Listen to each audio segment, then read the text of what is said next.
Bismillahirrahmanirrahim. Assalamualaikum warahmatullahi wabarakatuh. Alhamdulillahi ala ihsani wa syukru lahu ala taufiqihi wa amtinani. Asyhadu an la ilaha illallah wahdahu la syarika lahu ta'ziman li sya'ni wa asyhadu anna Muhammadan abduhu wa rasuluhu da'ila ridwanih. Allahumma salli alaihi wa ala alihi wa ashabihi wa ikhwanih.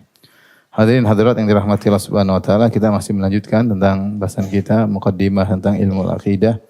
Pada kesempatan lalu telah kita bahas tentang sumber akidah yang benar dan sumber akidah yang salah. Dan sumber akidah yang salah tentunya tidak terbatas. Namun pada kesempatan kali ini kita akan fokus pada sumber akidah yang salah, yaitu mengenai masalah akal ya. Bagaimana hakikat akal dan bagaimana penempatan akal yang seharusnya ya. Untuk masalah akal, maka ada secara tiga model terkait dengan akal. Itu pertama menurut Ahlus Sunnah, yaitu akal ditempatkan pada tempatnya, ya, di mana sebagaimana perkataan Imam Syafi'i rahimahullahu taala, anna lil aqli haddan yantahi ilaihi kama anna lil basari haddan yantahi ilaihi. Akal itu ada batasan yang dia tidak bisa melebihinya. Sebagaimana pandangan juga ada batasan yang tidak bisa dilebihi daripada pandangan tersebut. Oleh karenanya ranah akal ada ranah di luar akal. Jadi Ahlus Sunnah menempatkan akal pada tempatnya. Adapun mutakallimin, al-mutakallimin maksudnya adalah ahlul kalam, dalam hal ini adalah Jahmiyah, kemudian al-Mu'tazilah dan Asy'ariyah. Maka mereka semua sepakat untuk taqdimul aql ala naql. Kalau ada akal bertentangan dengan dalil, maka akal didahulukan daripada dalil. Dalil ditolak atau ditakwil yang sesuai dengan akal. Kemudian yang ketiga, model ketiga praktek sufiyah yang mereka meninggalkan akal, bahkan mereka meninggalkan dalil. Sehingga mereka ketika menyampaikan suatu sumber hukum, mereka biasanya dengan mimpi atau bertemu dengan Nabi Khadir atau bertemu dengan Nabi SAW secara nyata, atau mereka mendapatkan al-kashf dan yang lainnya ya. InsyaAllah akan kita singgung pada kesempatan kali ini. Taib, yang pertama kita singgung adalah akal menurut Ahlus Sunnah wal Jamaah. Saya sebutkan poin-poin di situ. Yang pertama, akal ada batas kemampuannya. Akal sebagaimana indera-indera yang lain memiliki keterbatasan.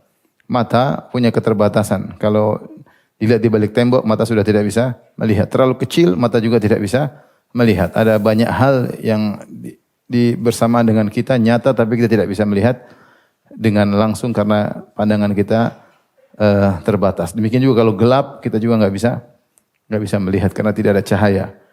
Nah, sebagaimana juga pendengaran juga ada keterbatasan. Jika frekuensi terlalu tinggi kita nggak bisa dengar, jika frekuensi terlalu rendah juga kita tidak bisa benar. Ada rentan ranah pendengaran kita dengan frekuensi yang terbatas. Maka demikian juga akal, sebagaimana perkataan Imam Syafi'i, anna lil aqli haddan yantahi ilaihi. Akal itu ada batasannya dan di sana ada ranahnya. Di luar daripada itu akal tidak bisa berfikir. Ini harus kita tanamkan dalam diri kita, bahwasanya akal itu ada batasannya. Nah, bagaimana metode berfikir akal ya? Akal itu berfikir dibangun di atas data yang ada dalam yang masuk padanya ya. Sehingga dengan data tersebut kemudian dia melakukan analogi untuk membandingkan dengan data yang masuk ya. Sebagaimana contohnya ya, kemampuan akal itu daya khayalnya terbatas. Saya sering kasih contoh akan hal ini. Misalnya ada seseorang selama dia dilahirkan dia tidak bisa melihat. Kemudian ketika dia bisa melihat, dia hanya bisa melihat dalam waktu 1 detik dan dia pun hanya melihat ayam jago misalnya. Dia tidak pernah melihat yang lain. Dia hanya bisa lihat ayam jago, kemudian dia tidak bisa melihat lagi. Jadi dia hanya bisa melihat dalam waktu sekejap dan hanya bisa melihat ayam jago. Maka kalau dikabarkan kepada dia tentang sesuatu, maka dia selalu menjadikan ayam jago sebagai tolak ukur karena itu database yang dia miliki. Ketika dikatakan kepadanya, tahukah engkau tentang gajah? Maka dia berkata, gajah itu bagaimana dibandingkan dengan ayam jago? Kalau dikatakan kepadanya, tahukah engkau misalnya wanita? Dia bilang wanita itu bagaimana dibandingkan ayam jago? Kenapa? Karena database dia cuma ayam jago. Dia enggak bisa berfikir di luar daripada itu. Tinggal kemudian seorang menerangkan gajah itu seperti ayam jago, tapi tidak ada bulunya, tapi begini lebih besar. Mulai dia menghayal, tapi database-nya cuma ayam jago. Dia tidak bisa menghayal di luar daripada itu. Kenapa? Kemampuan akal dia untuk berhayal terbatas karena database-nya tidak ada. Demikian juga disebut seorang ulama di Arab sempat pernah mendapati lampu pelita ya, lampu pelita. Kemudian akhirnya dia buta setelah itu. Maka kemudian dikabarkan kepada dia ada namanya motor, ada namanya mobil, punya lampu. Maka dia selalu bertanya, lampu itu dibandingkan lampu pelita bagaimana? Ya. Karena yang database yang masuk dalam dirinya adalah lampu apa? Lampu pelita. Sehingga dia menganalogikan dengan lampu pelita yang bisa dia lihat. Ini menunjukkan bahwasanya akal kemampuannya terbatas ya. Dan kalau kita mau berpikir di luar apa yang ada dalam database, kita nggak bakalan mampu. Saya sering sampaikan juga gambarannya. Coba seorang menghayal tentang tampannya Nabi Yusuf, dia tidak bakalan mampu. Dia tidak bakalan mampu. Dia hanya bisa menghayal lelaki tertampan yang pernah dia lihat. Adapun seorang sosok lelaki yang tampan luar biasa, yang para wanita ketika melihat wanita tersebut sampai memotong-motong tangan mereka tanpa mereka sadari. Seorang tidak akan mampu membayangkannya. Apalagi Rasulullah SAW berkata, laqad u'tiya syatrul jamal. Sungguhnya Yusuf alaihissalam telah diberikan setengah ketampanan. Bayangkan setengah ketampanan diberikan untuk Nabi Yusuf. Untuk antum tidak tahu berapa persen ya, tapi Nabi Yusuf setengah ketampanan. Nabi Yusuf sulit kita untuk menghayal ketampanannya. Demikian juga ketika digambarkan tentang bidadari, disebutkan sifat-sifatnya. Bidadari begitu cantik jelita ya. Kita enggak mampu untuk menghayalkannya ya. Karena yang kita hayal pasti database yang ada masuk dalam diri kita. Ketika Rasulullah SAW mengatakan tentang bagaimana beningnya bidadari, karena Allah mensifati bidadari al-yaqut wal marjan. Bening seperti al-yaqut, seperti permata, putih seperti al-marjan, seperti mutiara.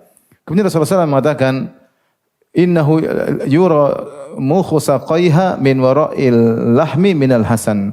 Kata Nabi, sungguhnya bidadari itu terlihat sum-sum betisnya di balik daging karena saking cantiknya. Kalau Rasulullah mengatakan ada sumsum di balik daging, kita disuruh bayangkan wanita cantik, sumsumnya kelihatan. Kita pasti bayangannya gondruwo, setan, gimana ini. Ada wanita cantik, saking cantiknya sumsumnya kelihatan, pasti kita ngeri. Karena yang kita bayangkan database yang masuk. Kita nggak pernah bisa membayangkan yang lain. Karena database nggak ada. Makanya untuk menepis salah persangkaan tersebut, Nabi mengatakan minal hasan. Itu kelihatan sumsumnya karena saking cantiknya. Karena saking cantiknya. Sampai Rasulullah mengatakan kabiduha mir'atuhu. Bidadari itu hatinya adalah cermin bagi suaminya. Artinya kalau suaminya ketemu bidadari, nampak wajahnya dalam hatinya tersebut. Berarti kan bening. Tapi Allah menggambarkan beningnya itu menunjukkan kecantikannya. Namun kita nggak bisa membayangkan. Oleh karenanya banyak hal yang di luar daripada ranah akal.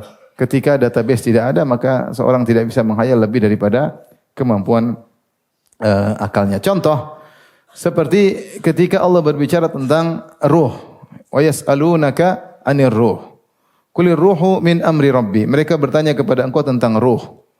Katakanlah ruh itu adalah urusan Rabbmu. Wa ma utitum minal ilmi illa qalila. Kalian tidak diberi ilmu kecuali sangat sedikit. Ruh itu bagaimana? Dari zat apa, unsur apa, bagaimana dia menyebar dalam tubuh, apakah dia besar, apakah dia kecil, tidak ada yang tahu. Bagaimana dia menyebar dalam tubuh, tidak ada yang tahu. Kalau kita datangkan 1000 profesor untuk berbicara tentang ruh, pasti ada 1000 pendapat. Kenapa? Karena mereka tidak punya database tentang apa? Ruh. Dan tidak ada yang mau dianalogikan dengan ruh, tidak bisa. Tidak bisa, sehingga mereka tidak mampu untuk berpikir tentang ruh. Enggak usah ruh, jin saja. Karena kita bicara jin, kita tahu merasakan kehadirannya. Tapi bagaimana sifat-sifatnya kita enggak bisa tahu. Karena kita enggak pernah lihat jin secara bentuk aslinya dan kita tidak bisa menganalogikan dengan kita. Contohnya malaikat. Malaikat kita tidak pernah lihat, tapi Allah kabarkan bahwasanya malaikat punya jantung. Kata Allah Subhanahu wa taala, hatta idza fuzzi'a an qulubihim qalu madza qala rabbukum. Ketika rasa takut dicabut dari jantung malaikat, maka mereka pun sadar. Tadinya mereka pingsan, dicabut rasa takut dari jantung mereka, kemudian mereka sadar. Nah, yang kita terbayang jantungnya jantung kita, di mana ada aliran darah, ada klepnya. Sementara malaikat tidak ada itu semua. Malaikat tercipta dari cahaya, tidak ada klep, tidak ada Jantungnya bagaimana? Enggak bisa kita bayangkan. Tapi Allah bilang dia punya apa? jantung. Artinya banyak hal yang akal kita tidak mampu untuk memikirkannya. Oleh karenanya, karena keterbatasan akal ketika berbicara tentang sifat-sifat Tuhan. Jadi akal itu, misalnya kita bicara tentang bagaimana akal bisa mengetahui tentang Allah. Jadi informasi tentang Allah. Informasi yang didapati akal dengan satu dari tiga cara. Jadi pengetahuan dari satu dari tiga cara. Pertama, dengan melihat langsung. Melihat langsung. Yang kedua, dengan melihat yang semisalnya.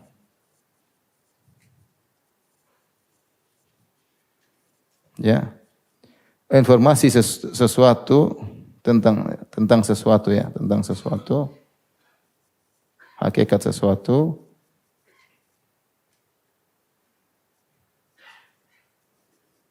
Diperoleh dengan salah satu dari tiga cara. Dengan melihat langsung, dengan melihat yang semisalnya, atau dengan sumber yang terpercaya. Info dari sumber yang terpercaya.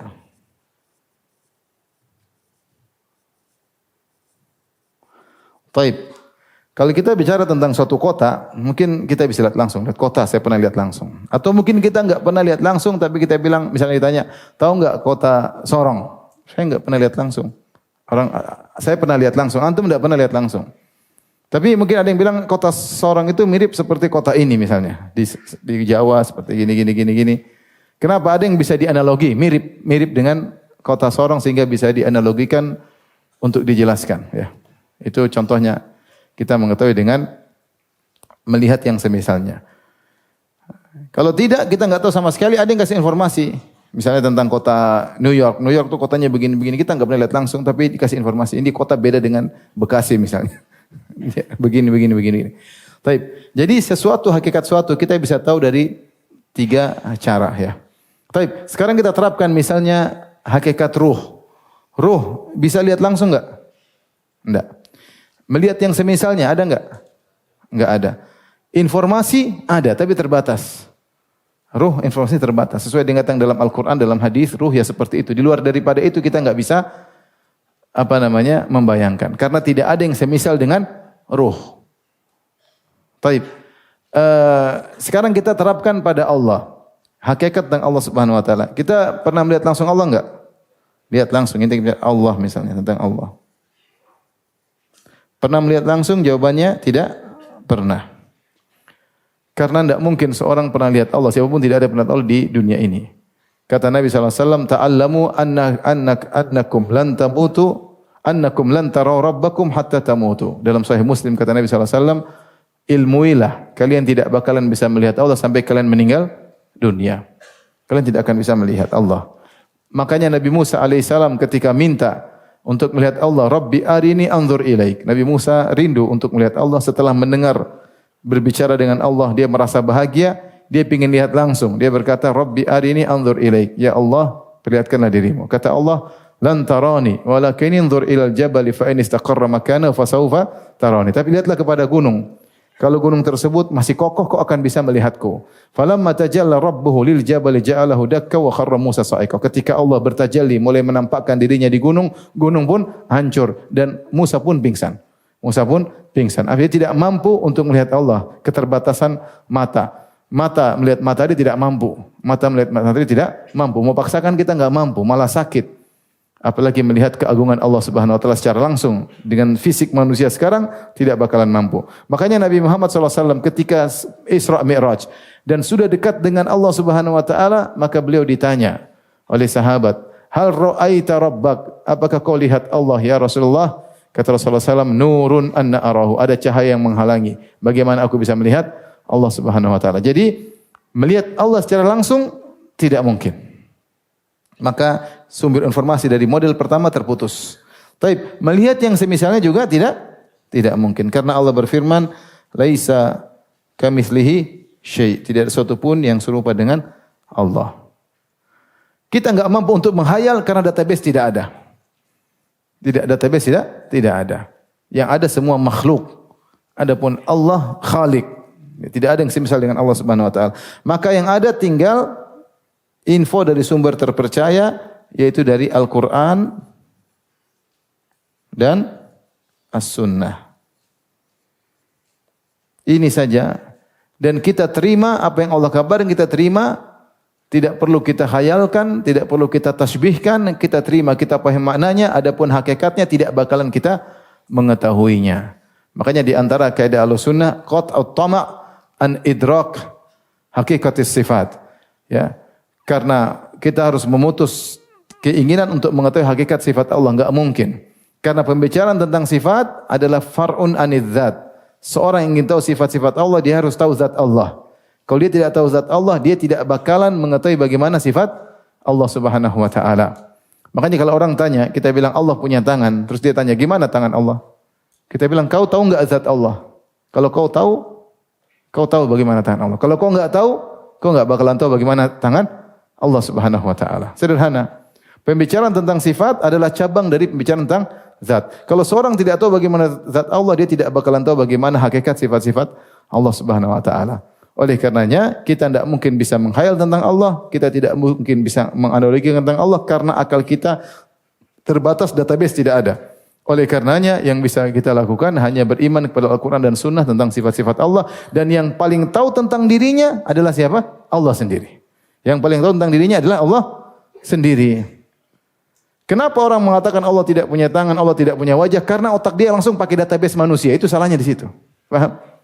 Ketika dia bilang Allah punya wajah, dia pakai database yang dia ada dirinya. Database tentang manusia, tentang hewan, tentang makhluk. Dia bilang tidak mungkin Allah. Ya kamu salah. Jangan kamu bayangkan seperti itu. Ketika dibicara Allah punya tangan, dia bilang Allah tidak punya tangan. Kenapa? Database tentang apa? Tentang tangan manusia. Kemudian dia menganalogikan salah. Karena Allah laisa kamitslihi syai'. Sudah kau imani saja. Sebagaimana kita bisa beriman malaikat punya jantung dan tidak sama dengan jantung manusia, ya sudah selesai. Siapa yang bilang jantung manusia, jantung malaikat ada klipnya, ada aliran darahnya, ada aliran darah naik, aliran darah turun, ya bisa kena kolesterol? Tidak ada. Kalau manusia iya, tapi kita yakin malaikat punya apa? Jantung. Selesai. Malaikat punya jantung. Jin juga punya jantung. Kata Allah, lahum qulubun. Mereka punya jantung. La yafqahuna biha. Mereka tidak gunakan untuk berfikir. Allah sebutin. Tapi apakah sama dengan kita? Jawabannya tidak. Jin tercipta dari api. Ketika zatnya berbeda, maka hakikatnya juga berbeda. Ya. Hakikatnya juga berbeda. Dan tidak mungkin kita bayangkan seperti makhluk. Oleh karenanya, ketika datang seorang kepada Imam Malik, kemudian berkata, Ar-Rahmanu 'alal arsy istawa. Ini asar sahih dari Imam Malik. Syekh Abdul Razak punya risalah khusus tentang ini, tentang asar dari Imam Malik yang masyhur tentang masalah sifat.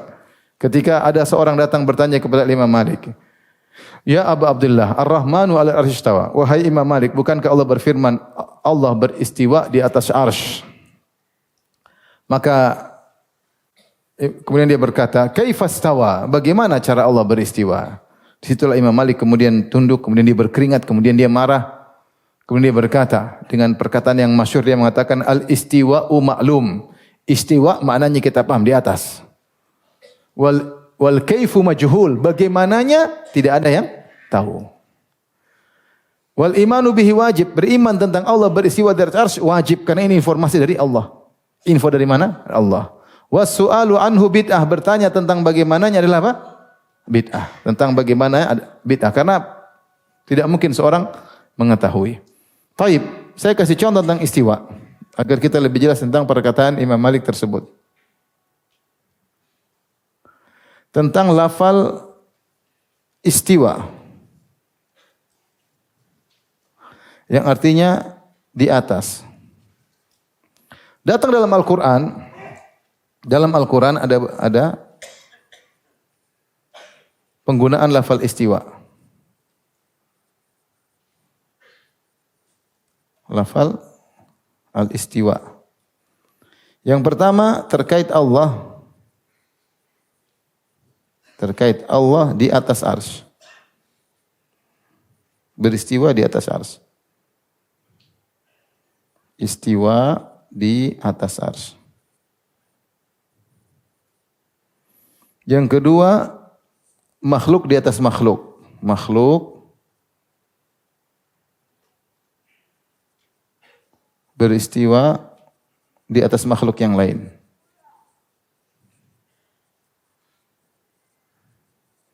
Taib. Adapun dalam Al-Quran tentang Allah banyak. Ar-Rahmanu ala arsy istawa. Ini banyak sekali. Ar-Rahman alal arsy istawa. Ini ada sekitar 7 ayat. Tsumma stawa alal arsy. Ar-Rahmanu alal arsy istawa. Tsumma stawa alal arsy. Kemudian Allah beristiwa di atas arsy.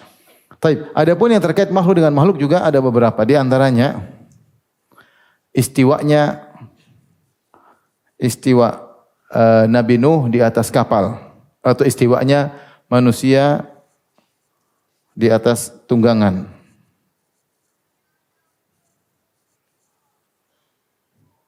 Kata Allah Subhanahu wa taala, "Litastawu ala zuhurihi."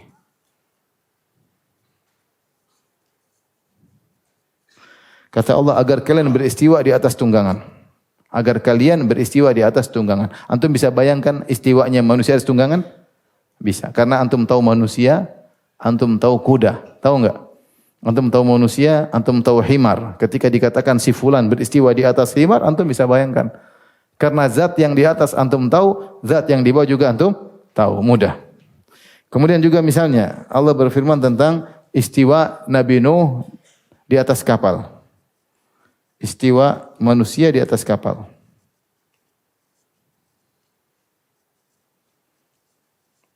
Kata dalam surat Al-Mu'minun, fa idza stawaita anta wa man ma'aka 'alal fulki. Kata Allah, fa idza stawaita anta wa man ma'aka 'alal fulki. Kata Allah, jika engkau wahai Nuh dan orang-orang bersamamu beristiwa di atas kapal. Bisa kita bayangkan Nuh dan pengikutnya di atas kapal? Bisa. Karena kita tahu Nabi Nuh, kita tahu juga kapal. Itu mereka menetap di atas kapal. Kita bisa bayangkan.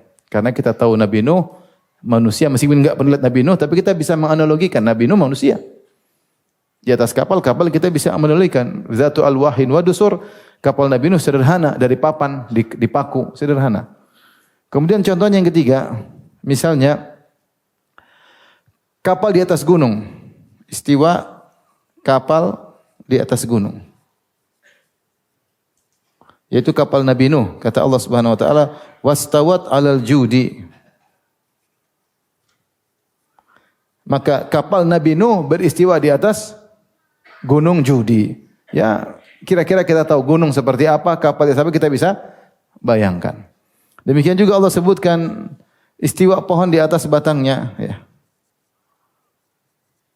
Istiwa tanaman di atas akarnya, di atas batangnya. Kata Allah Subhanahu wa taala,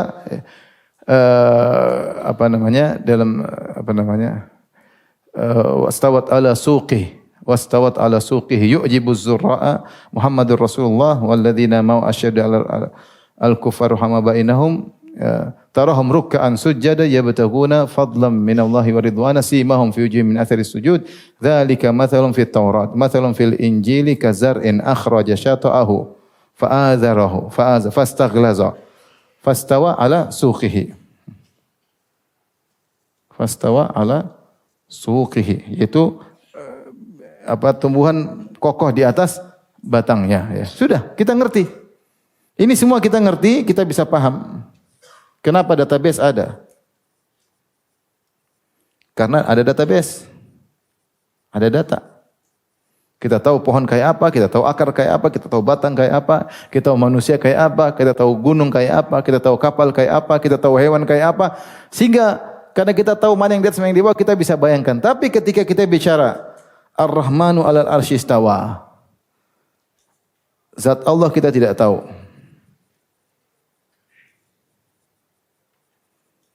Kemudian juga atas arsy kita enggak tahu. Juga kita tidak tahu. Sudah. Kalau kita enggak tahu bagaimana Allah, tidak tahu bagaimana arsy, bagaimana kita bisa membayangkan Allah beristiwa di atas arsy? Di sinilah akal kita terbatas. Akal kita terbatas. Akal itu punya batasan, tidak bisa dia melampaui. Di antara yang tidak bisa dipikirkan oleh akal adalah tentang sifat-sifat Allah Subhanahu wa taala. Terus bagaimana sifat ahlu sunnah? Kita bilang kita tetapkan tanpa membagaimanakannya. Kita tetapkan tapi bagaimanakannya. Ini adalah mazhab ahlu sunnah di antara Imam Malik tadi. Imam Malik berkata al-istiwa'u ma'lum. Istiwa kita tahu maknanya, faham? Wal kaifu adapun bagaimananya tidak diketahui. Wal imanu bihi wajib, harus beriman karena datang dalam Quran 7 kali. Was su'alu anhu bid'ah. Adapun bertanya tentangnya adalah bid'ah. Ketika ahlul bid'ah menggunakan akal, kemudian dia menggunakan data yang salah, dia pikir istiwa makhluk, maka dia bilang tidak mungkin. Oleh karenanya istiwa harus maknanya istaula, menguasai. Maknanya apa? Istaula. Maka dibantah oleh para ulama. Kalau maknanya istaula, bagaimana dengan firman Allah Subhanahu wa taala, "Tsumma stawa 'alal arsy." Allah menciptakan langit dan bumi, kemudian yang apa di antara keduanya, kemudian Allah beristiwa di atas arsy. Kalau kita maknakan istaula menguasai, berarti artinya Allah menciptakan langit dan bumi dalam waktu 6 hari, kemudian Allah menguasai arsy. Berarti sebelumnya arsy tidak dikuasai dong. Berarti sebelumnya arsy tidak dikuasai. Kalau kita artikan dengan menguasai. Ini contoh di mana akal itu punya keterbatasan. Dan ini pembahasan ini juga penting ketika kita bahas tentang takdir, masalah takdir. Takdir itu pembahasannya kita tunduk saja, taslim, terima. Allah bilang begini, terima. Terkadang akal kita sulit untuk bisa mencerna. Karena kita bicara tentang hikmah Allah, kenapa Allah begini, kenapa Allah begitu, kita enggak mampu untuk mencernanya. Jangankan jangankan antara kita dengan Allah, kita dengan anak kita saja. Kita larang anak kita misalnya, kamu jangan main ini. Dia bilang kenapa Bi? Kita jelaskan dia enggak paham. Dia enggak paham. Contoh waktu saya mau sunat anak saya Abdul Razak. Saya bilang mau disunat nak. Kenapa? Dia nangis. Kenapa sakit? Saya mau jelaskan ini demi kebersihan. Ini adalah sunnah. Kira-kira dia paham? Dia enggak paham. Dia masih kecil. Ya udah saya tinggal belikan boneka nih. Dia paham habis itu. Mainan, dibelikan mainan dia langsung paham. Tapi kalau mau dijelaskan ini adalah kebersihan, ini adalah, dia enggak paham karena pikiran dia database dia yang penting main dan main dan main dan main. Ya. Jadi akal kita ini banyak orang mencerangkan kepada kita enggak paham. Akal kita enggak sampai. Akal kita enggak sampai ya. Nah, bagaimana kemudian kita bicara tentang takdir, kita mulai masuk dalam ranah kenapa Allah begini, kenapa Allah begitu. Allah tidak jelaskan, makanya Allah potong itu semua, kata Allah, la yus'alu amma yaf'alu. Allah tidak ditanya tentang apa yang dilakukan. Nanti orang bertanya, kenapa ciptakan iblis? Kenapa harus ciptakan makhluk? Kenapa Allah enggak sendirian aja? Banyak pertanyaan liar. Otak kita enggak sampai. Nah, di antara yang otak kita tidak sampai adalah tentang hakikat sifat Allah. Maka cukup kita beriman, Allah kabarkan Allah punya sifat-sifat dan dia yang paling paham tentang dirinya. Wasafah bihi nafsahu, dia yang telah mensifati dirinya, kita tinggal terima. Ini perlu kita yakini bahwasanya akal ini punya keterbatasan. Faham sampai di sini? Tapi kita kembali.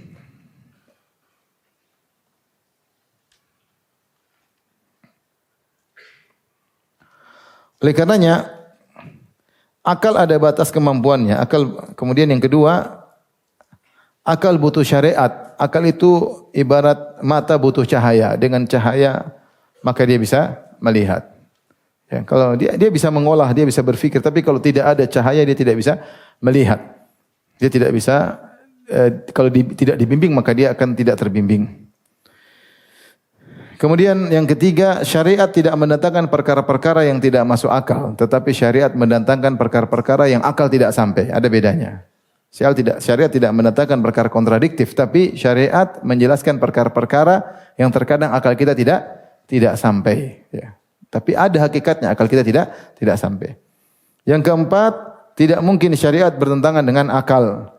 Tidak mungkin syariat bertentangan dengan akal. Kenyataannya syariat tidak ada bertentangan dengan akal. Kapan ada pertentangan, maka cuma dua kemungkinan. Akal kita yang tidak sampai, sehingga tidak bisa paham, atau dalilnya yang lemah. Dalilnya yang lemah. Adapun dalil sahih dengan akal sehat tidak mungkin bertentangan. Dalil sahih dengan akal sehat tidak mungkin bertentangan ya. Ya. Baik. Ini adalah menurut Ahlus Sunnah, karenanya jika ada dalil sahih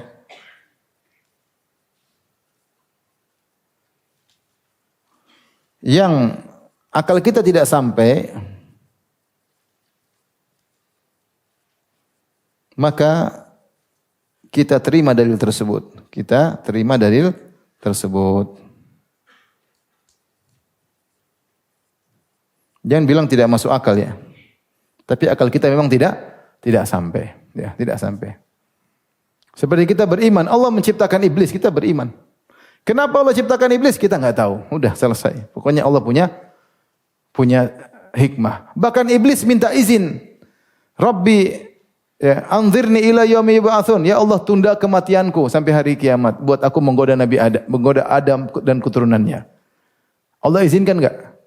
Kita tanya, kenapa Allah izinkan? Coba kalau enggak diizinkan, selesai urusan. Itu akal kita enggak sampai, udah. Pokoknya Allah sudah cerita, tinggal terima. Jangankan kita, malaikat saja bertanya, Allah tidak jawab. Ataj'alu fi ma yufsidu fiha wa yasfiku dima? Ya Allah, apakah Kau ciptakan Adam atau dan keturunannya di atas muka bumi yang akan menumpahkan darah dan melakukan kerusakan? Kata Allah, inni a'lamu ma la ta'lamun. Aku tahu yang kalian tidak ketahui. Allah tidak jelaskan. Allah bilang, Allah tahu yang kalian tidak apa? Tahu. Selesai. Jadi kalau ada yang tidak kita pahami, kita terima aja. Kita tidak, seperti contoh Rasulullah SAW mengatakan sederhana. Idza waqa'a dzubabu fi ina'i ahadikum falyakmishu. Kalau ada lalat masuk di cangkir yang panas, maka tenggelamkan, benamkan lalat tersebut. Sungguhnya di antara salah satu sayapnya ada penyakit, salah sayapnya ada obat. Kita mungkin enggak masuk akal gimana. Sampai ada orang nekat, saya lebih percaya dokter kafir daripada perkataan Nabi. Ternyata sekarang baru dijelaskan, ternyata benar. Diadakan observasi, diadakan penelitian, ternyata lalat yang dicelupkan dengan lalat yang langsung dicabut, penyebaran bakterinya lebih banyak yang lalat langsung dicabut, tidak dibenamkan. Urusan mau minum tidak bisa minum urusan lain ya. Saya tidak mau minum, sudah tidak apa-apa. Tapi enggak usah kemudian ini tidak masuk akal lah, inilah. Ada perkara-perkara yang akal kita tidak sampai. Baik. Ini metode Ahlus Sunnah dan itu datang dalam banyak dalil. Kata Allah Subhanahu wa taala, "Fala wa rabbika la yu'minuna hatta yuhaqqimuka fi ma shajara bainahum, thumma la yajidu fi anfusihim harajan mimma qadaita wa yusallimu taslima." Demi Rabbmu, sungguhnya mereka tidak beriman sampai mereka ya menjadikan engkau sebagai hakim, kemudian mereka menerima keputusanmu tanpa ada gurundul sedikit pun, wa yusallimu taslima. Mereka harus terima keputusan engkau wahai Rasulullah, baru dikatakan mereka beriman. Kata Allah Subhanahu wa taala, fa in tanaza'tum fi syai'in farudduhu ila Allahi war Rasul. Jika kalian berselisih tentang suatu, kembalikan kepada Allah dan Rasulnya. Allah berfirman, ya ayyuhalladzina amanu la tuqaddimu baina yaday Allahi wa rasulih. Wahai orang beriman, jangan kalian mendahului Allah dan Rasulnya. Di antara tafsir ayat ini, jangan kalian punya ide tentang syariat Allah. Coba seandainya ini boleh. Coba seandainya itu apa? Boleh. Coba semua alat musik haram kecuali piano. Itu namanya punya ide. Ini. Coba seandainya kita kadang-kadang bertentangan dengan hawa nafsu kita punya ide. Ini enggak boleh. Terima dengan perintah Allah, jangan mendahului Allah dan Rasulnya. Jadi terlalu banyak ayat menyuruh kita untuk tunduk kepada syariat Al-Quran dan Sunnah. Nah, berbeda dengan mutakallimin, ini model kedua mutakallimin, mereka punya kaidah taqdimul aql ala naql, mendahulukan akal daripada dalil. Ya, mendahulukan akal daripada dalil. Bahkan Ar-Razi punya pembahasan namanya, saya sudah bantah dalam buku Madzhab Syafi'i, ajaran Madzhab Syafi'i yang ditinggalkan. Dia punya suatu aturan disebut Al-Qanun Al-Kulli, yaitu kaidah universal bahwasanya jika bertentangan akal dengan dalil, maka akal harus didahulukan. Harus didahulukan. Saya bacakan pernyataan mereka di sini ya. Seperti berkata Al-Mu'tazilah. Al-Mu'tazilah di antara tokohnya yang ada bukunya adalah Al-Qadhi Abdul Jabbar dalam kitabnya Syarah Al-Usul Al-Khamsah. Dia berkata, ad-dalalatu arba'atun. Dalil itu argumentasi ada 4. Hujjatul akal, kemudian Al-Quran, Sunnah dan ijma'. Adapun ma'rifatullah, adapun mengenal Allah, la tunalu illa bihujjatil akal. Tidak mungkin kita mengenal Allah kecuali dengan apa? Akal. Jadi kalau bicara tentang Allah harus pakai apa? Akal. Harus pakai akal. Kemudian contohnya Al-Iji dalam kitabnya Al-Mawaqif dari Asy'ariyah ya. Dia berkata, ad-dalailu naqliyah hal tufidul yaqin? Qila la ya. Kemudian dia menjelaskan la budda minal ilmi bi adamil mu'aridil aqli idh law wujida laquddima 'ala dalil naqli qat'an. Dia menjelaskan ketika seorang membahas tentang masalah syariat, terutama masalah Allah, teologi dan masalah kenabian, dia harus tahu bahwasanya dalil ini tidak bertentangan dengan akal. Kalau ternyata dalil ini bertentangan dengan akal, maka akal harus didahulukan. Ini kaidah mereka. Sehingga mereka banyak mentakwil, mereka banyak menolak ya. Al-Juwaini juga berkata, "Idza warada dalil sam'i mukhalifan li qadiyatil aql fa huwa mardudun qat'an." Jika ada dalil sam'i itu dalil naqli Al-Qur'an maupun sunnah bertentangan dengan akal, maka harus ditolak. Jelas-jelas harus ditolak. Kemudian juga Ar-Razi dengan Qanun Al-Kulli dia mengatakan jika akal bertentangan dengan dalil maka harus didahulukan akal daripada dalil. Ini perkataan mereka menjadikan patokan mereka sehingga ketika mereka berbicara tentang sifat-sifat Allah, mereka banyak mentakwil karena menurut mereka tidak masuk akal. Karena menurut mereka tidak masuk apa? Tidak masuk akal. Taib. Bagaimana logika mereka? Logika mereka bilang begini.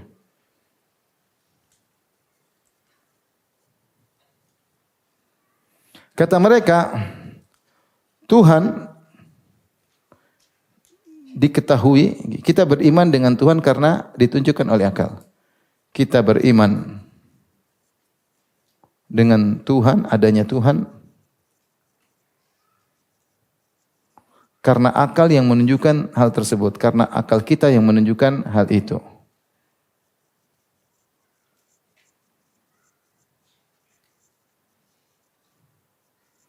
Jadi dia berkata, bagaimana kita beriman dengan Tuhan? Karena akal kita. Kenapa kita beriman dengan Nabi Muhammad? Karena akal kita menunjukkan ini utusan apa? Tuhan. Jadi akal adalah asal dan syariat adalah fara, cabang. Fara. Al-Juwaini juga menjelaskan dalam panjang lebar ya. Dalam kitabnya Al-Irsyad. Dia menjelaskan bahwasanya perkara teologi harus dengan akal. Kita tidak beriman dengan Tuhan kecuali dengan masalah akal. Dengan akal kita tahu Allah itu begini, punya sifat-sifat begini. Kemudian Al-Quran dan Sunnah dibangun di atas akal. Jadi dengan akal kita, logikanya begini, dengan akal kita tahu ada Tuhan. Dan Tuhan itu dengan akal kita dia pasti ada. Dan dia pasti maha sempurna, dia pasti maha berilmu. Kalau tidak punya ilmu bagaimana bisa ciptakan alam? Kemudian dia pasti maha kudrah, dia pasti maha iradah. Kemudian dia pasti maha hidup. Kalau dia maha hidup, dia pasti maha melihat, maha mendengar dan maha berbicara. Berbicara. Tapi ini akal yang menunjukkan Tuhan memiliki sifat 7 tersebut. Artinya saya bisa tetap, menurut mereka kita bisa menetapkan Tuhan dengan sifat-sifatnya tanpa pakai Al-Quran dan Sunnah, enggak perlu. Dan harus pakai akal. Setelah kita mengetahui sifat-sifat Tuhan, di antara sifat Tuhan adalah maha berbicara. Dari berbicara inilah kemudian ada namanya Al-Quran. Ada namanya Al-Quran. Dan dari itulah Al-Quran mengabarkan ada namanya Rasul, sunnah-sunnah Nabi SAW. Oleh karenanya kita tidak beriman dengan Al-Quran dan Sunnah kecuali karena penunjukan akal tentang sifat-sifat apa? Tuhan. Faham? Kita tidak beriman Al-Quran dan Sunnah karena akal menunjukkan Tuhan maha berbicara sehingga Tuhan menurunkan Al-Quran atau aturan-aturan melalui utusannya dengan sunnah-sunnah Nabi SAW. Saya ingin menyampaikan bahwasanya menurut mereka kita tidak beriman dengan Tuhan kecuali karena akal yang menunjukkan hal tersebut. Dan akal menunjukkan adanya Al-Quran dan Sunnah karena Tuhan punya sifat berbicara. Gampangannya begini. Akal adalah pokok atau asal, kemudian dalil, Al-Quran dan Sunnah, ini adalah cabang, fara, cabang.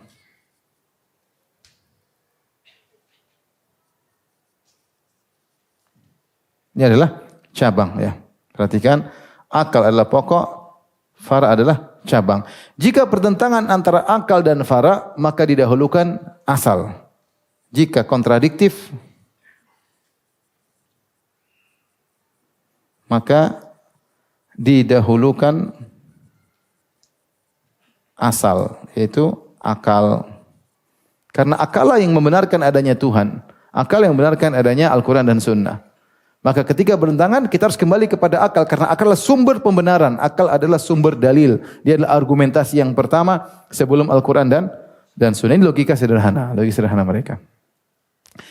Taib. Bantahannya mudah dijelaskan oleh para ulama tentang metode berfikir membantah hal ini. Ya. Bantah logika mereka. Kita bayangkan antara akal dan sunnah. Kita bayangkan logika. Gampangannya ya. Kita logikakan akal adalah misalnya tukang becak ya, atau ojek ya. Ojek. Kemudian dalil adalah dokter misalnya. Datanglah seorang orang sakit, kemudian dia ingin cari dokter mata misalnya. Maka dia bingung mana dokter mata di sini. Dia ketemulah dengan tukang ojek. Kata tukang ojek tersebut, saya tahu dokter mata yang terbaik di sini. Ya sudah, antarkan saya ke dokter mata tersebut. Maka tukang ojek tadi ngantar pasien ke dokter mata. Dia pun berobat, kemudian diperiksa. Setelah diperiksa dikasih resep oleh dokter mata. Inilah resep penyakitmu. Kemudian ojek tadi nunggu. Ketika dia balik, ojeknya nanya, apa resepnya? Ini resepnya. Kata ojek tadi, ini enggak benar resepnya. Enggak benar resepnya, ini enggak benar. Ketika itu, antum sebagai pasien tadi, ikut ojek atau ikut dokter mata? Ikut ojek apa dokter mata?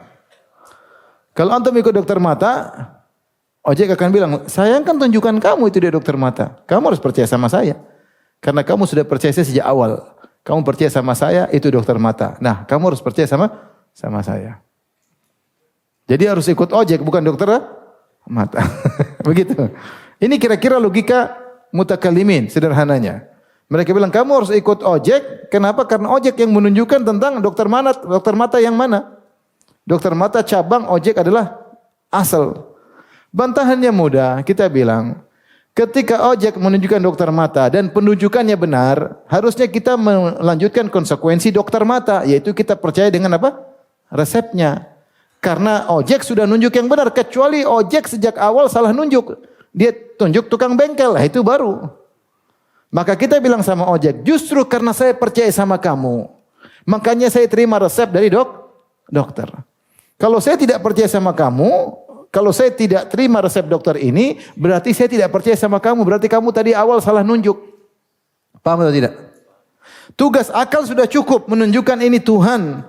Tuhan Maha Kuasa, Tuhan enggak mungkin salah. Ini Nabi enggak mungkin salah. Selanjutnya, jalankan konsekuensi Tuhan. Jalankan konsekuensi Nabi. Terima, jangan ditolak. Paham? Justru kalau kamu mulai ragukan Tuhan salah, ini enggak masuk akal, berarti kamu penunjukan sejak awal salah. Ini logika sederhana untuk bantah mereka.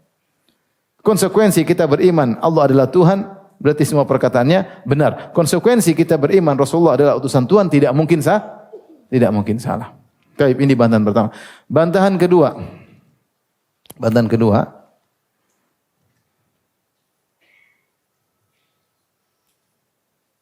Baik. Bantahan kedua. Ini sudah.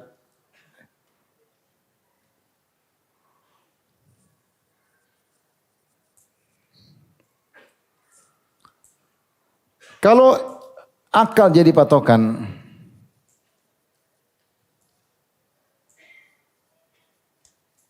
lantas akal siapa? Lantas akal yang mana? Akal yang mana?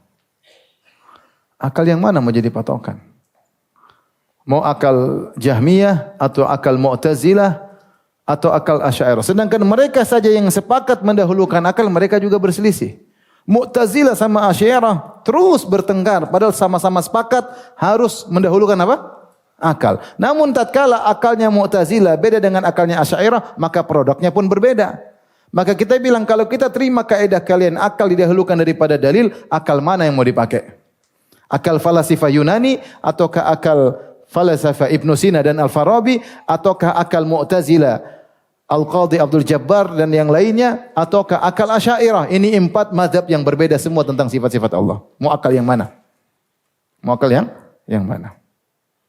Kalau akal seandainya satu, mungkin kita dijatuhkan. Ternyata akal tidak satu. Akal bertingkat-tingkat. Nah, mau akal yang mana yang mau diikuti? Ini sudah bantahan sederhana. Kalau ikut akal, akal yang mana? Betapa banyak menurut kamu tidak masuk akal, menurut orang lain tidak masuk akal. Betapa banyak menurut kamu tidak masuk akal, menurut orang lain masuk akal. Ya. Kamu bilang Allah tidak punya tangan, menurut kamu tidak masuk akal, menurut kita masuk akal, tapi tangan Allah tidak manusia. Apa masalahnya? Kamu bilang Allah tidak mungkin punya tangan, kenapa tidak mungkin punya tangan? Karena kalau Allah punya tangan, berarti Allah tangannya, itu kan database yang kamu gunakan, database manusia, paham? Kalau kita mungkin Allah punya tangan tidak seperti tangan manusia, selesai urusan. Kenapa tidak mungkin?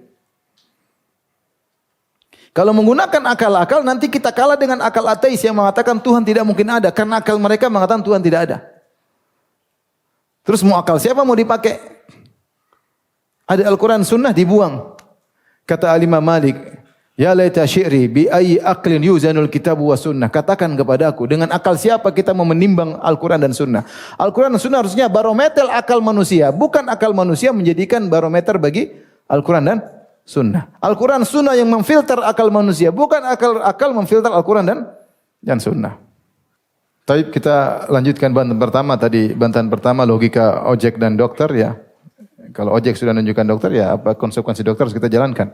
Logika kedua, kalau kita ikut akal yang mana ya. Kita bilang buktinya kalian sepakat mendahulukan akal, akan tetapi kalian berselisih, akan tetapi produk akidah kalian berbeda-beda. Kalian berselisih. Banyak ya. Ya. Falasifah tidak sama dengan Mu'tazilah. Mu'tazilah tidak sama dengan Asy'ariyah. Asy'ariyah juga tidak sama dengan Maturidiyah. Banyak perkara-perkara mereka saling berselisih. Ini semuanya sama-sama mendahulukan akal tapi produk akidahnya berbeda. Karena akal beda-beda. Taib, yang ketiga, bantahan yang ketiga, jika atau Allah Subhanahu wa taala sebutkan, Allah jelaskan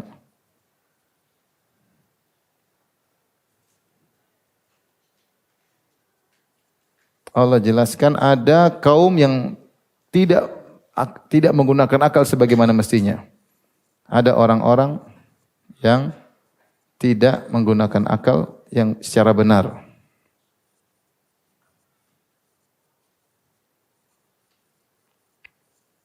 Maksudnya apa? Mereka menganggap tidak masuk akal, ternyata itu masuk akal. Kenapa mereka menganggap tidak masuk akal? Karena mereka tidak gunakan akal sebagaimana mestinya.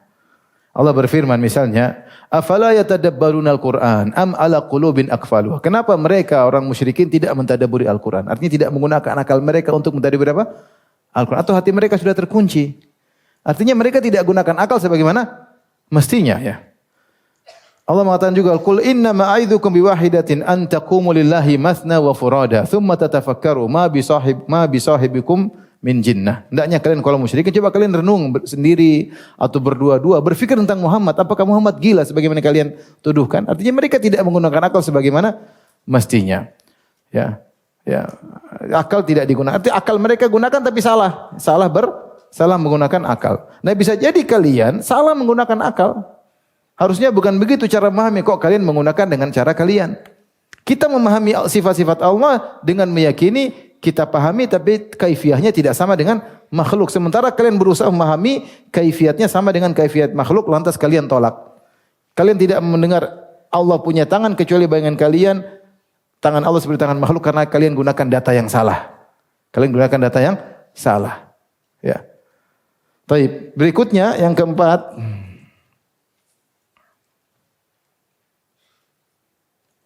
Jika kita benarkan kaidah ini, maka mengantarkan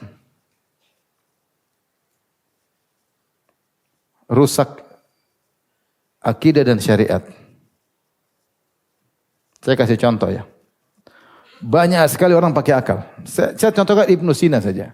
Bagaimana dia menggunakan logika dia sehingga dia menolak syariat sederhana. Contoh, dalam risalah Al-Atwahiyah. Dia bilang begini. Hari kiamat yang dibagikan cuma ruh. Yang dibagikan cuma apa? Ruh. Kenapa jasad tidak bisa? Dia bilang kalau jasad enggak masuk akal. Kenapa tidak masuk akal? Karena kalau jasad yang mana? Yang masih kecil atau masih muda atau sudah tua, jasad mana yang mau dibangkitkan? Dia pakai logika dia, faham? Terus dia bilang begini, ada seorang misalnya si A dimakan oleh ikan hiu, paham? Ikan hiu ini kemudian ditangkap oleh sekelompok orang, B, C, D, 3 orang B, C, D ini kemudian makan ikan hiu. Yang dalam ikan hiu tadi ada daging si A, paham? Maka daging si A berpindah kepada B, C, dan D. Kalau Allah bangkitkan dengan jasad, ada jasad yang sharing bareng, paham? Jasadnya si A. Kalau diambil jasad A, nanti B, C, D berkurang. Dia pakai logika dia. Sehingga dia bilang, ini kita kalau, oke juga ya, benar juga ya, antum kena syubhat semua. Maksud saya, dia pakai logika dia. Konsekuensinya, tidak mungkin dibangkitkan dengan apa? Jasad, cuma ruh. Akhirnya dibantah oleh para ulama, bukankah terlalu banyak dalil ruh di jasad dibangkitkan bukan ruh? Kata dia, saya takwil. Kenapa tidak masuk akal? Sebagaimana kalian wahai Asy'ariyah, wahai Mu'tazilah, boleh mentakwil sifat-sifat Allah karena menurut kalian tidak masuk akal, ini juga boleh saya takwil. Faham? Dia bilang begitu dalam bukunya. Kalian kan boleh mentakwil sifat-sifat Allah karena menurut kalian tidak masuk akal. Kalian bilang tidak ada. Tidak ada namanya sifat rahmat, tidak ada. Tidak ada namanya sifat marah, tidak ada. Kalian tidak masuk akal. Nah, saya juga mentakwil ayat ini. Jadi Ibnu Sina komitmen dalam kesesatannya. Ya. Dia gunakan logika dalam sifat-sifat Allah dia tolak, dalam kebangkitan dia bilang yang dibangkitkan cuma apa? Ruh. Faham? Sederhana lagi, saya kasih syubhat lagi sebentar. Kata Ibnu Sina misalnya sederhana. Allah tidak tahu tentang makhluknya secara detail. Allah cuma tahu secara global. Kenapa? Karena ilmu Allah itu statis. Aduh, nanti antum kena syubhat. Intinya dia bilang kita gini-gini Allah tidak tahu. Gampangannya dia bilang juga diantaranya Allah tidak mungkin mikirin manusia yang nakal-nakal, yang ke WC, yang berhubungan, yang ini tidak mungkin Allah mikirin gitu. Kelazimannya Allah tidak tahu tentang apa yang kita lakukan. Kelazimannya Allah jahil. Faham? Tapi yang membuat dia mengantarkan sampai menolak sifat ilmu secara detail, logika. Paham? Nah kalau kita memahami agama pakai logikanya siapa? Logikanya Ibnu Sina, logikanya Farabi, logikanya Mu'tazilah atau logikanya Asy'ariyah. Kalau pakai logika, perang-perangan logika. Kalau begitu akidah bisa rusak gara-gara logika. Demikian juga banyak syariat bisa dibuang orang-orang liberal. Kenapa mereka tolak syariat? Menurut mereka tidak logis. Tidak logis zaman sekarang. Ini tidak bisa, ini tidak bisa. Ini maksudnya dia tolak syariat. Kalau kita pakai logika semata, kita anggap akal didahulukan daripada dalil, maka akan banyak syariat yang dibuang. Karena masing-masing mengatakan akal saya, ini tidak masuk akal saya. Kalau ada yang mengatakan homoseksual kenapa dilarang? Tidak logis. Homoseksual pemberian dari Tuhan. Kenapa Tuhan larang-larang yang dia berikan? Gimana nanti bantah? Dia logika dia menunjukkan homoseksual harus boleh. Karena menurut dia homoseksual adalah pemberian dari Tuhan. Kenapa Tuhan bikin dia suka lagi sama sejenis? Ya sudah, kenapa dilarang? Atau dia pakai logika, ngapain Tuhan urusin masalah esek-esek seperti ini? Tuhan urusannya banyak, ngapain urusan masalah hubungan seksual seperti ini? Ya, pakai logika. Makanya kalau kita komitmen dengan ini, bahaya. Akan banyak syariat yang dibuang, dan akan banyak akidah yang dirusak. Faham? Tapi kita lanjutkan terakhir tentang Sufiyah ya.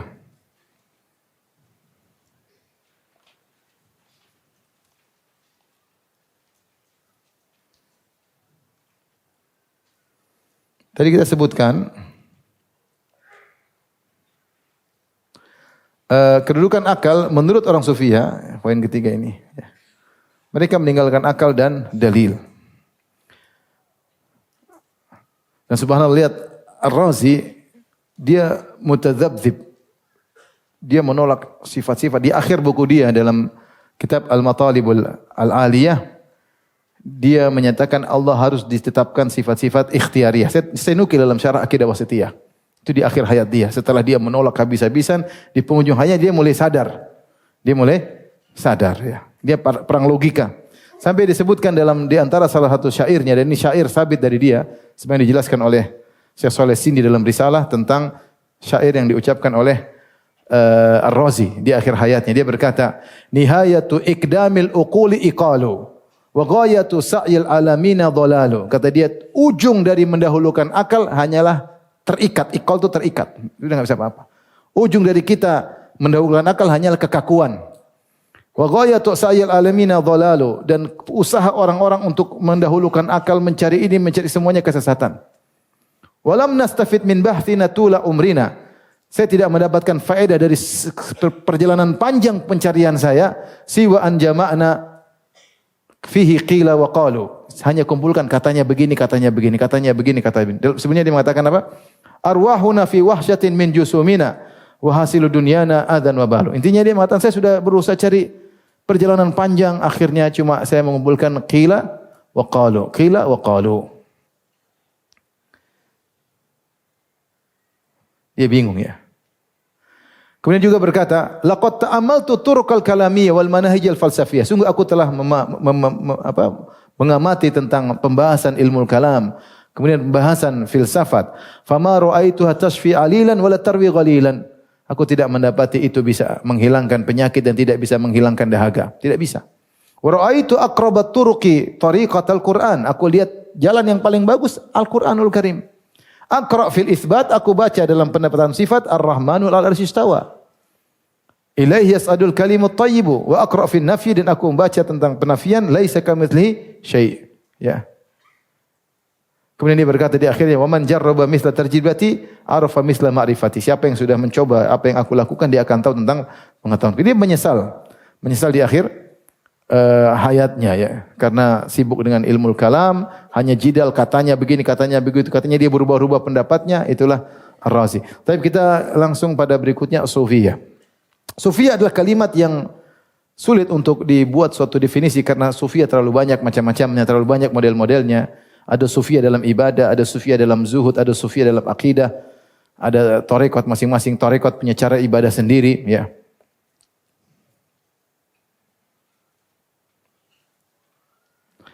Tetapi intinya, ini kita bicara tentang Sufiyah yang secara umum mereka punya pendalilan al-mukasyafat ya, dan semisalnya. Maka mereka berlawanan dengan mutakallimin. Kalau mutakallimin mendewakan akal, kalau mereka bahkan tidak usah pakai akal. Makanya benar perkataan Imam Syafi'i rahimahullah taala, "Man tasawwafa awalan nahar falam ya'ti alaihi adh-dhuhr illa wa yasiru ahmaq." Atau kama qala, siapa yang belajar tasawuf di pagi hari, maka belum datang zuhur kecuali dia sudah jadi orang dungu. Sudah jadi orang apa? Dungu ya. Lihat perkataan mereka di antaranya, berkata Daud Al-Kabir, dia berkata, "La taqna qad bisami'tu wa rawaitu, bal syahidtu wa ra'aitu." Jangan kau percaya sama periwayatan, sami'tu wa rawaitu, sami'tu wa rawaitu. Itu hadis yang sami'tu, akhbaroni, haddatsani. Tapi percayalah kepada syahidtu wa ra'aitu. Aku melihat, aku menyaksikan. Maksudnya mukasyafah. Adapun rawaitu, sami'tu, jangan percaya. Berkata Abul Hasan Asy-Syadzili, "Ulumun nadhari auhamun idza qaranta bi ulumil ilham." Sungguhnya ilmu-ilmu yang kita pelajari, yang teori ini hanyalah auham, hanyalah khayalan-khayalan jika kau bandingkan dengan ilmu ilham. Kita sufi punya ilmu apa? Ilham. Enggak usah belajar repot-repot.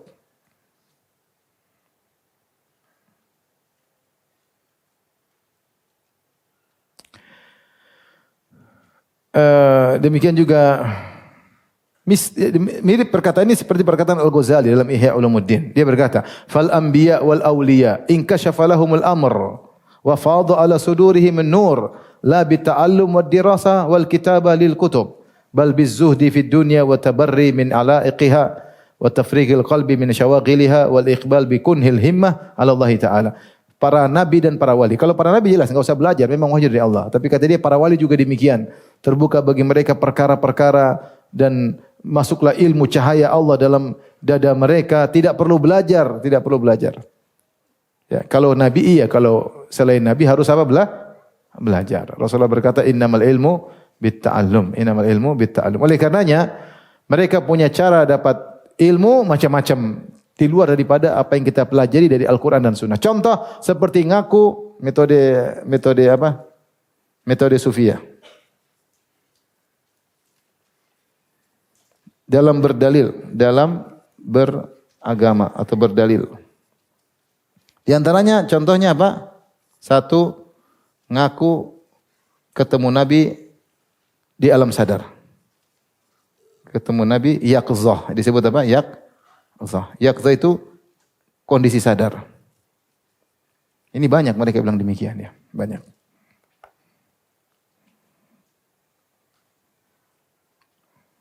Seperti berkata Muhammad Al-Arabi At-Tijani, "Ra'aituhu sallallahu alaihi wasallam bi aini ra'si fi alamil hissi." Aku melihat Rasulullah langsung dengan mataku di alam nyata.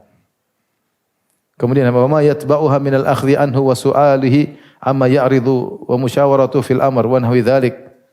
Kata dia, saya pun diskusi sama dia, ngobrol diskusi sama Nabi sallallahu alaihi wasallam. Repot. Ya. Lebih hebat dari sahabat. Nabi meninggal saja tidak pernah datang menemui siapa? Sahabat. Abu Bakar, Umar, Ali, Utsman, semua meninggal tidak pernah ketemu Nabi lagi. Padahal betul banyak permasalahan yang mereka hadapi. Mereka diskusikan. Kenapa mereka tidak panggil Nabi kemudian diskusi? Ini Tijani Masya Allah ya. Nabi datang diskusi, ngobrol, musyawarah. Sya'rani berkata, Sami'tu Ali Al-Khawwas yaqul la yakmulul abdu fi maqamil irfan hatta yajtami' bi Rasulillah sallallahu alaihi wasallam. Tidaklah seorang hamba mencapai tingkat ilmu, makrifah sampai berkumpul dengan Nabi sallallahu alaihi wasallam. Qala Dabbaq atau Dibbaq seorang tokoh sufi, alladhi huwa afdalu wa azzu min dukhulil jannah fa huwa ru'yatu sayyidil wujud sallallahu alaihi wasallam fil yaqdzah fa huwa afdal minal jannah. Yang lebih afdal, lebih mulia daripada surga adalah melihat Nabi langsung di alam nyata, itu lebih afdal daripada masuk surga. Kemudian juga Ahmad Tijani pernah berkata, akhbarani sayyidul wujud sallallahu alaihi wasallam yaqdzatan la manaman. Kata dia, Rasulullah telah datang bertemu denganku dalam kondisi hadir, nyata, sadar, bukan dalam kondisi tidur. Dia berkata kepadaku, anta minal aminin, kau termasuk orang-orang yang aman. Wa kullu man ra'aka minal aminin in mata alal iman. Dan semua yang melihat kamu juga termasuk orang-orang yang aman. Jadi dia bilang Nabi ketemu saya dan Nabi puji-puji saya ini. Tentu ini adalah suatu hal yang batil ya. Nabi keluar, Nabi saja tidak pernah ketemu dengan Fatimah. Fatimah sampai sedih setelah Nabi SAW meninggal dunia. 6 bulan kemudian beliau pun meninggal dunia. Makanya saya sering bilang, bagaimana Nabi tidak pernah bertemu Abu Bakar, tidak pernah main-main kumpul lagi dengan Umar, dengan Utsman, dengan Ali. Padahal mereka ini semua sahabat-sahabat dekat. Abu Bakar mertua Nabi. Umar mertua siapa? Nabi. Utsman mantu Nabi ya. Ali mantu Nabi. Nabi juga tidak pernah ketemu lagi dengan Aisyah yang paling dia cintai. Tidak pernah ketemu istri-istrinya 9 orang yang dia tinggalkan. Tidak pernah keluar dari kuburan kemudian ketemu dengan ya sahabat-sahabat yang lainnya. Tidak pernah keluar ketemu dengan para tabi'in. Tidak pernah keluar ketemu dengan Imam Abu Hanifah, Imam Ahmad, Imam Malik, Imam Syafi'i. Terus keluar ketemu kamu zaman sekarang. Apa kelebihanmu ya? Apa kelebihanmu? Tapi saya bilang tadi, kalau sudah bicara sufiyah, akal enggak dipakai. Ini lebih kalau mutakallimin ahlul kalam mendewakan akal, kalau ini membuang akal, udah enggak pakai akal. Atau mereka bilang ngaku-ngaku ketemu Nabi dalam mimpi. Ketemu Nabi dalam mimpi. Dalam mimpi dan mengajarkan syariat. Nah, ini juga repot.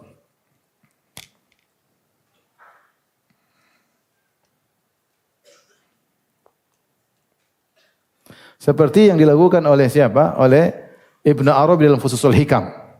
Dia nulis buku namanya Fususul Hikam. Dia berkata, sungguhnya aku melihat Rasulullah SAW dalam suatu mimpi yang aku melihatnya pada tanggal 10 bulan Muharram tahun 627 Hijriyah di Damaskus. Dan di tangannya ada sebuah buku.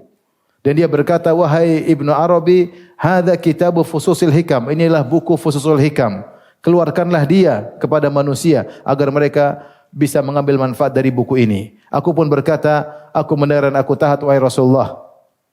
Fahaqaqtu, maka aku pun mewujudkan al-umniyah, cita-cita Nabi. Wa akhlastu niyyah, dan aku ikhlaskan niatku. Dia tulis buku Fususul Hikam. Jadi buku tersebut dapat dari dalam mimpi. Buku itu sekitar 200-300 halaman. Mungkin mimpinya lama sekali 300 halaman. Kemudian dia bangun, dia catat semua. Isi buku itu Firaun masuk surga, selesai. Dalilnya, mau pakai dalil nggak perlu. Saya ketemu Nabi dalam mimpi, ente mau ngomong banyak sudah nggak pakai dalil.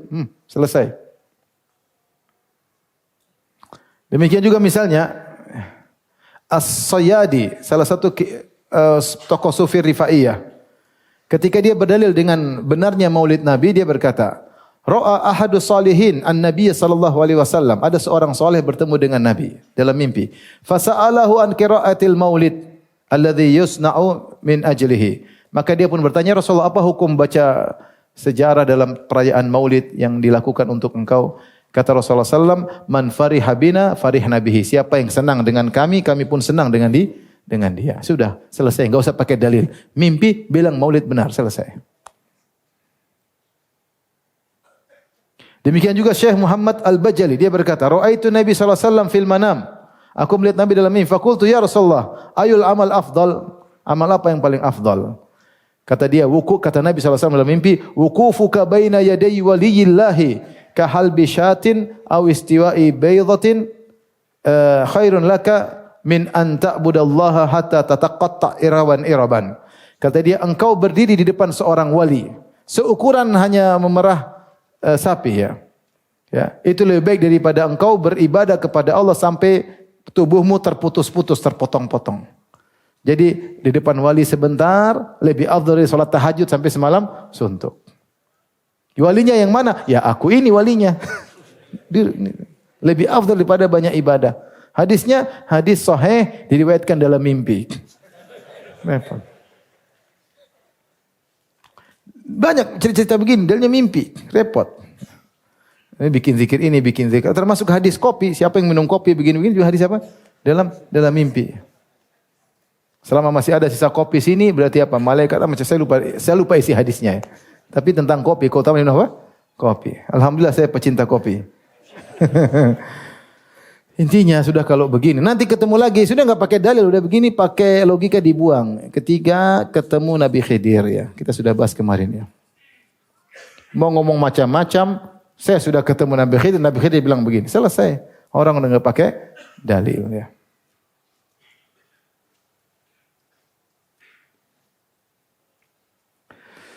Taib, mungkin ini saja yang saya sampaikan. Demikian saja. Wabillahi taufiq hidayah. Assalamualaikum warahmatullahi wabarakatuh.